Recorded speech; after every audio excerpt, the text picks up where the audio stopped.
ভাবিব পাৰে দুটা পতাকা উত্তোলন কেলে কৰিছোঁ এটাটো সেলিউট কৰিব সকলোৱে vice president central women wing তেওঁলোক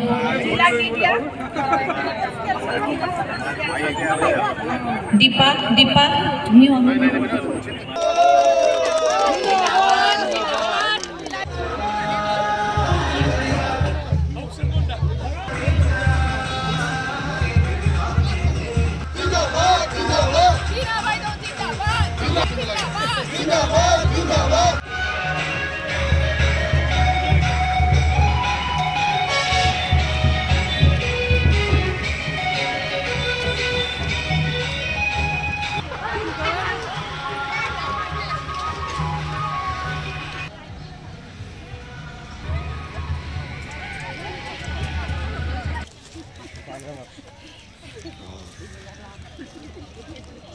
UPPL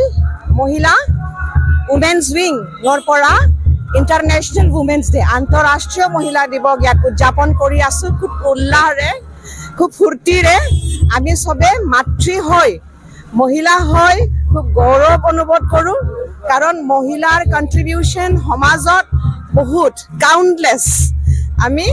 এটা শব্দৰে এটো কমপ্লিট কৰিব নোৱাৰো আৰু আমি যাতে বিটিআৰ অঞ্চলত পৰমত বৰৰ নেতৃত্বত আজি মহিলা যথেষ্ট সম্মান দি আছে আৰু আমিও আগবাঢ়ি আহিব লাগিব আমাৰ টিমটো হল equality in action in BTR rights and representation আৰু ইয়াৰ কাৰণে যথেষ্ট মহিলায়ে ওলাই আহিছে নিজৰ ক্যাপাবিলিটি ট্ৰেনিং লিডাৰশিপ ট্ৰেনিং দি পেলাই বহুত ক্যাপাসিটিটো দেখুৱাই আছে আমি অহা দিনবোৰত যাতে বিটিআৰত মহিলায়ে সমাজ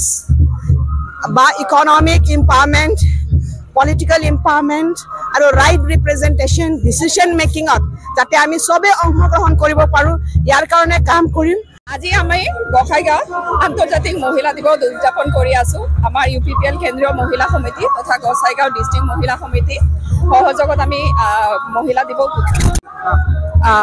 সকলোকে নমস্কাৰ জনাইছো আৰু আজি নাৰী দিৱস উপলক্ষে আমি সকলো মহিলাকে নাৰী দিৱসৰ শুভেচ্ছা জনাইছো কেন্দ্ৰীয় মহিলা ইউপিপিএলৰ পৰা আজি আমি ইয়াতে গোসাইগাঁও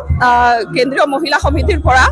নাৰী দিৱস উদযাপন কৰি আছো আন্তৰ্জাতিক নাৰী দিৱস ইয়াতে বিভিন্ন কাৰ্যসূচী লোৱা হৈছে আৰু এতিয়া আমি ৰাতিপুৱাৰে পৰা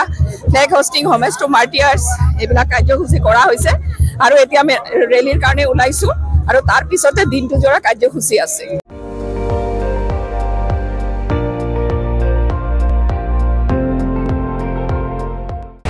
আপুনি চাই আছে ND24